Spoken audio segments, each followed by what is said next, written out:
Welcome to Turks and Jerks, everybody. Our Monday morning recap of the NFL. JR over there, Jason over here, Tom Coughlin and Russell Wilson over there.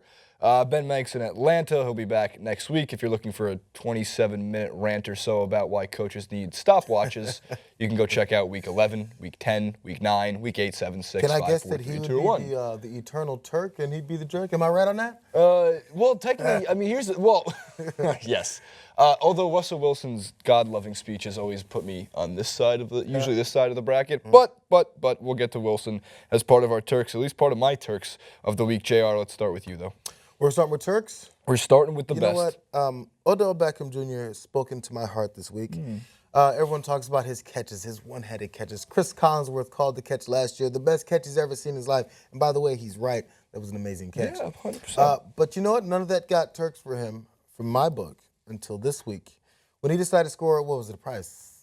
73-yard touchdown, I was going to say 73-yard touchdown pass on just like a 10-yard pass. But he took off like a track star. Hit the end zone, ran the entire width of the end zone.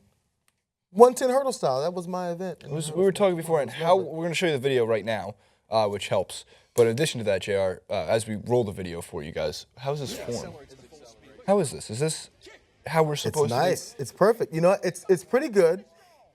You got to cross. You got to finish the race. Well, I was going to say he leans forward. That is a track move. I mean, there was no hurdles in the way, so we can't fault him too much. As we just said, he ran a 73-yard touchdown pass. So right, maybe he doesn't have much lift, but all he needs is a little more lift. He would hit every hurdle with that. Right. With that. It was an appropriate celebration. Odell Beckham Jr. after the 73-yard touchdown catch, he is now the NFL's leader in receptions to start a career, first 2 seasons.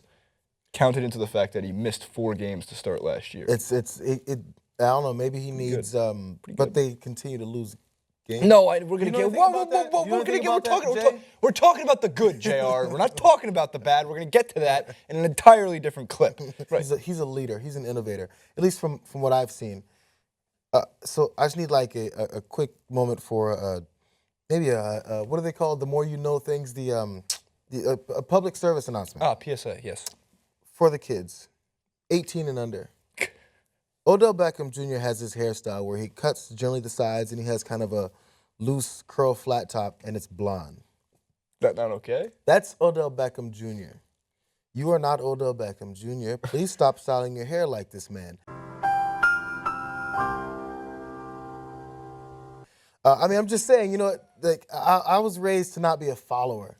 And for some reason, it's just like it's ingrained in me to be like, okay, that's cool. If you like a certain hairstyle, go for it and do it similarly. But when one particular guy does it, and you have 37% of the population doing it afterwards, you're no longer yourself anymore. Like, no one even likes that anymore. They go, oh, so you're doing the Odell Beckham. So who are you? I went to a USC game, and I call them kids now. All the kids at the game, the college guys. They are younger than you. Yeah, the college guys. I call them kids. They're adults, but they're 18 to 22. They're all wearing the fucking same hair. I'm sorry. I'm trying to curse less. Yeah. They're wearing the same hairstyle that Odell Beckham Jr. wears. Same thing. Blonde on the top, shaved on the sides, loose curl. Hey, be yourself, dude. Stop it. Just stop. In terms of my best and worst of the weekend, at least for the best, I did a poll on Twitter for the best celebration. Antonio Brown stole the best celebration I've ever seen. He not literally stole the celebration, he stole the show. Did he steal it like Odell Beckham's hairstyle? No, he did not steal like OBJ's hairstyle. What he did, though, I guess would be jerk-worthy as well. Roll the tape. It picks up from the 5-yard line because we can't really show the highlight. But we can show you what he did afterwards, JR. I'm really curious what you think of what this was. Touchdown. Oh, my God. I feel like, someone's done that successfully in the past. I feel like I've seen that. What is your degree of success for that? No, it's like I don't know if it's necessarily called this, but it's like a Spider-Man. He's gonna dive and supposed to clamp onto the it didn't look like he was going for a clamp. You stick there. I feel like I've seen that. I don't know who it was, but it was years ago. Well, Antonio Brown is leading the poll results in terms of it. The other honorable mentions was OBJ's hurdles, which got a few votes, about 20% of the votes. And here's what got no votes, and I thought these were great. The return of the Carlton. From Mike Tolbert, which is also interesting that he brought that celebration out because now that Mike Tolbert hasn't been relevant, I feel like in 5 years. obviously has been all right this year for the Panthers. I think a note about that, when I saw that, I was thinking a lot of times guys have celebrations planned.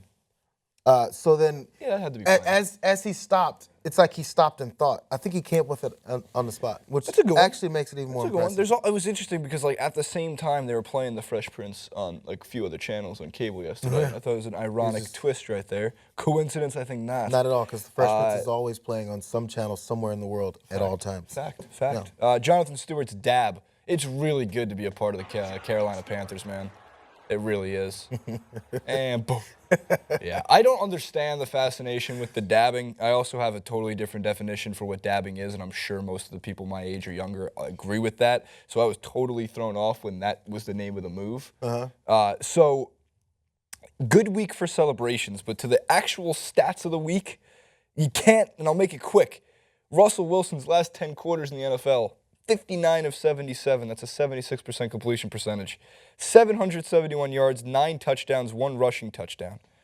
Not that Russell Wilson's going to keep that kind of play up. We know he's not a let's get into a shootout, he's going to throw 5 touchdowns type of quarterback. Not that old school Tom Brady, or I guess this year Tom Brady, or Carson Palmer. Like, he's never been that guy. He's always been efficient. That 18 of 24. Right. But how many times could we go into a season? The Seahawks are becoming the San Antonio Spurs.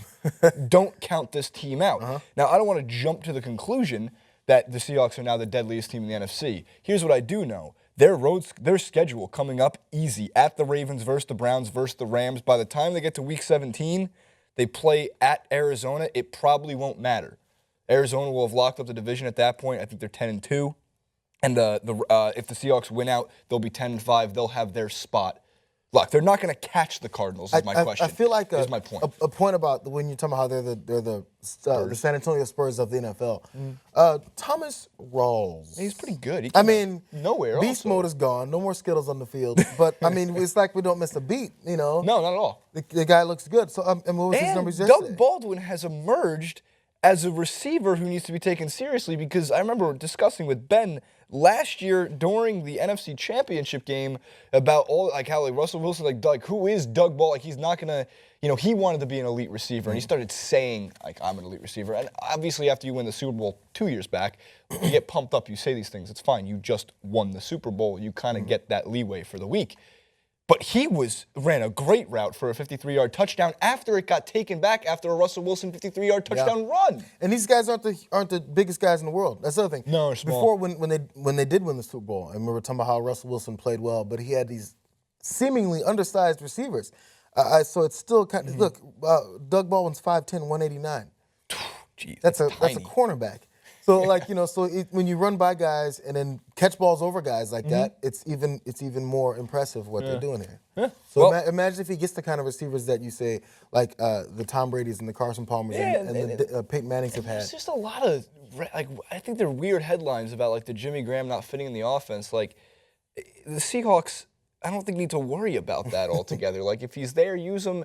I mean, they weren't. Here's the point: they were too predictable when they put him in the game. If they put Jimmy Graham in the game, they were throwing it to Jimmy Graham. That's not a good way to run your offense. Tyler Lockett, 5'10", 182. Come on, man. Tyler Lockett died on the football field 3 weeks ago. Everyone knows that. Rest in peace, Tyler Lockett. And then lastly, Charles Woodson.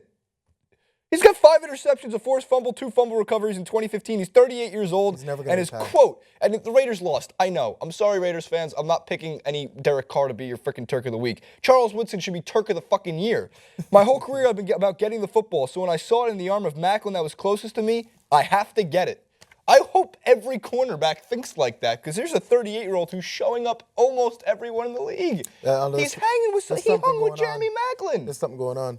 Like steroids? The joint, no, not like that. Like the joints aren't falling apart. There's something. This is a serious genetic. He's a robot. Freak here. Yeah, your knees have to go, your elbows have to go, your neck. You've been hitting your entire life. This is contact the sport. defensive back position you can survive. I mean, we saw Ed Reed survive for a long time. Troy Polamalu survived for a long time. These are some of the best of all time. I get that. Your speed will be there. That your quickness will stay there. That's that what stuff I find. Falls apart. I think it's more how agile he is. He's very light on his feet, and it's awesome. Good for Charles Woodson. Nothing beats the Antonio Brown punt return celebration, although unless you're going to side with JR. So in the comments section below, you can leave your Turk, but I don't care about that. What I care about is who do you think had the better celebration? Was it Antonio Brown crotch diving into the field goal post? Is that the reason they moved the field goal post 10 yards back instead of People putting it try in and front of catch the slant end zone? passes in the end zone. Man, Take slam their dunk head that off. shit all night long. Or Odell Beckham Jr.'s hurdles. 110-meter hurdles, which JR gave a thumbs up in terms of form. Yeah. Like, favorite, subscribe to the video. Make sure to check out Jerks. It'll be up later today as well. We'll be back next week with a full panel of individuals.